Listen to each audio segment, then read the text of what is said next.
Maayong buntag sa tanan. Kini ako lang ning sharing abay tungod sa isyu karon nga ang Santo Niño, ang imay sa Santo Niño, ang rebulto niya musayaw kuno. So actually karaan man kay na siya nga istorya. So ako lang ning ipaambit sa inyo ha, ilabi nga daghan kaayong mga Katoliko nga magtuo ni ini, unsa bagid kini, tinuod bagid kini o dili. So ako isgutan karon kung unsa man gyud ang paglantaw sa Katolikong simbahan may tungod anang Santo Niño kunuhay nga musayaw ni mulihok, mga rebulto nga magmilagro, mao kalit naghilak o dugo o luha, uban pang matang sa mga katingalahan. Labi na itong Santo Niño nga musayaw. So una sa tanan, ako lang ipahibalo sa inyo nga naagi direktiba ang simbahan ana gani naagi libro nga naghisgot ana ilado kay ni siya nga author si Father Francisco Siquia ang exorcist no mga exorcist mo na nga kung nagaling mga extraordinary phenomena mas recommend gyud nako sa inyo ha pagbasa mo og libro ni Father Siquia aron mag-guide ta kung unsa gining mga milagros kay inumduman nato ang mga daotang espiritu, mga panuway na po ni sila gahumpod. Kay they are fallen angels man. Mo nang bantayanan nato kung kana mga gahom magyud sa Espiritu Santo o gahom magyud sa yawa. So bantayanan nato na kay makapailad gyud na kay mo man gyud ni trabaho ni Satanas ang mangilad.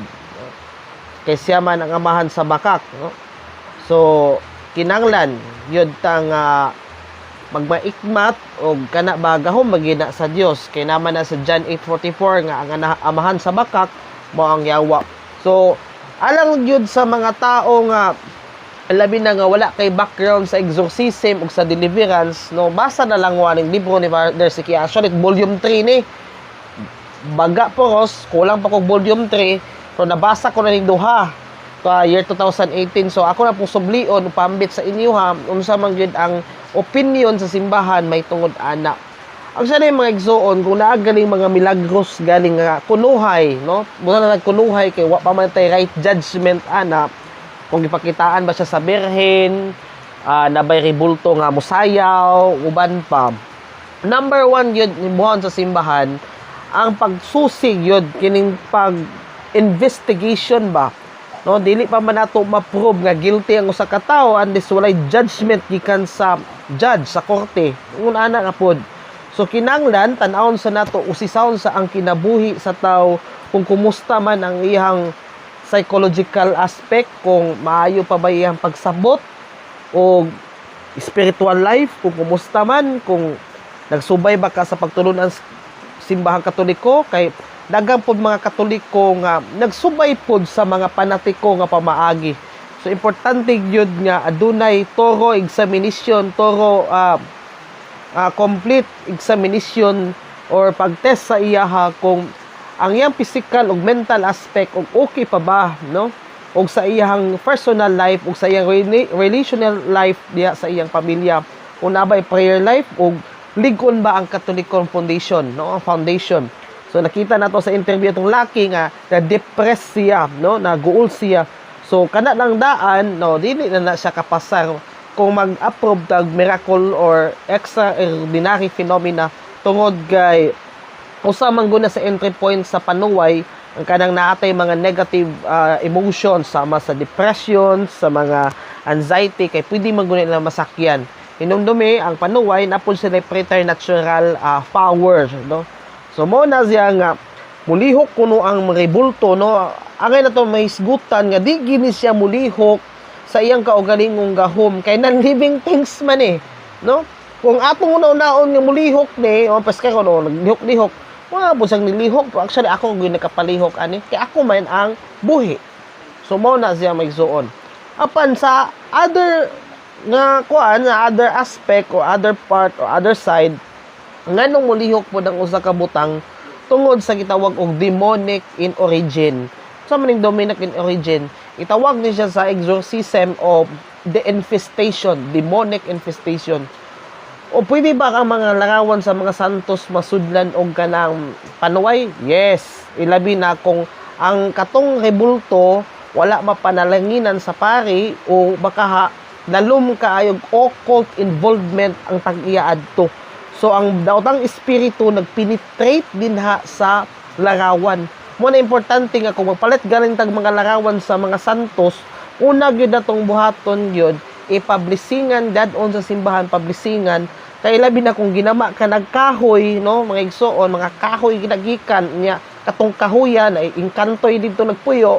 So kinahanglan ma-bless siya. Kung mahimo ma-exorcise pag yun para nga walay demonic nga spirits nga magpuyo ni anang mga larawan. Gani ako kani among mga santos gibubuan gid ako nag-exorcise oil, no. So ingon ana, no. Sunod dayon nato nga kuan kanang hisgutan nga kinahanglan tan-awon pud kay naapod na sa labi to Santo Niño nga mosayaw. Dili man to siya aprobado nga larawan sa Santo Niño kay dili man to mao katong Santo Niño nga gidala ni Magellan. So mao na mga igsuon nga kitang mga Katoliko dili kita basta-basta nga motuod dayon. Labi na nga dali ang kita patuhuon, no. So tan-awon sa nato nga iya ba ni sa Ginoo o iya ba ni sa yawa. Mo importante gid ang pagpamalandong ug ang giya sa simbahan. Kay dagan ka nato karon nga mukalit lang ta og kanang diagnose nga kana milagro nga gikan sa Ginoo without further listening sa opinion sa simbahan. Ang simbahan na kamangyod ang nay otoridad sa pagduki-duki ni ana. Muna nga kitang mga Katoliko, mga friends na ko sa Facebook nga tuo dayon ana.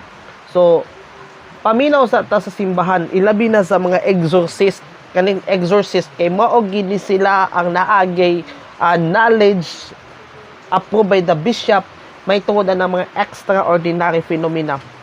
Ang tun-an bitaw ninyo ang history sa simbahan, daghan kay mga apparition nga wala gid ma-approve sa simbahan. Gali daghan kay labaw pa nga milagro adto.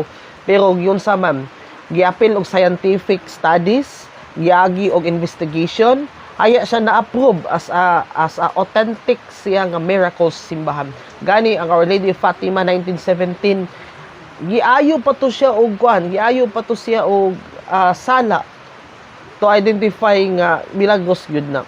So usbon ko wala gi mga milagro na hitabo atong mga santos o mga Santo Niño nga magsayo-sayo. Actually karaan man gid kay ni, no. Pero trending man karon na musulti lang gyud ko.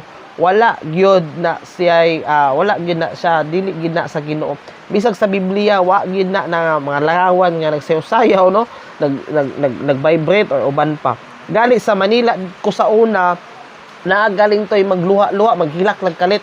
So dito sa Paiti, Laguna, naman dito ang mga maay kay maghimog larawan. So nade sila tuplukon sa gawas diri sa likod.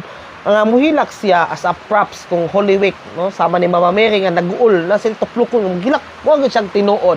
Na ikaw nga inosente, ngayon di ka hala, milagos ka na, unsa ka na manambal ka ko.